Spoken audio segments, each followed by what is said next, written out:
সেনাবাহিনীর অবসরপ্রাপ্ত মেজর সিনহা মোহাম্মদ রাশেদ খান হত্যা মামলায় ওসি প্রদীপ কুমার দাস ও এসআই লিয়াকত আলীর মৃত্যুদণ্ড বহাল রেখেছেন হাইকোর্ট।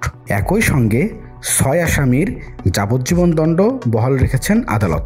সোমবার বিচারপতি মোহাম্মদ মোস্তাফিজুর রহমান ও বিচারপতি মোহাম্মদ সগির হোসেনের হাইকোর্ট বেঞ্চ এ রায় ঘোষণা করেন। একই সঙ্গে প্রত্যেক আসামিকে ৫০,০০০ টাকা জরিমানার আদেশ বহাল রাখা হয়। বিচারপতি মোহাম্মদ মোস্তাফিজুর রহমান ও বিচারপতি মোহাম্মদ সগির হোসেন সমন্বয়ে গঠিত হাইকোর্ট বেঞ্চ গত বৃহস্পতিবার রায়ের জন্য আজকের দিন ধার্য করেন। আদালতে রাষ্ট্রপক্ষের শুনানি করেন attorney general Mohammad Asaduzzaman, deputy attorney general Humayun Kabir Manzur ও শামীমা দীপ্তি।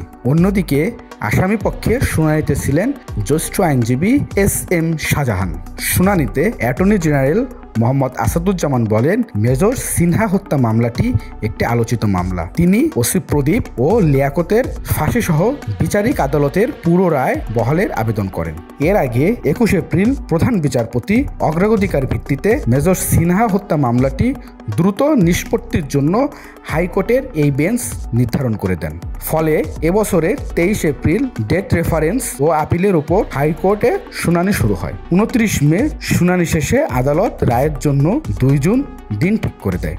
রায়ে সন্তোষ প্রকাশ করে মেজর সিনহার বোন শারমিন শাহরিয়ার ফেরদৌস বলেন, সত্যের জয় হয়েছে। আমরা চাই দ্রুত এই রায় কার্যকর হবে। উল্লেখ্য, ২০২০ সালের ৩১ জুলাই রাতে কক্সবাজার টেকনাফ মেরিন ড্রাইভের শ্যামলাপুর চেকপোস্টে গুলি করে হত্যা করা হয় সিনহা মোহাম্মদ রাশেদ খানকে।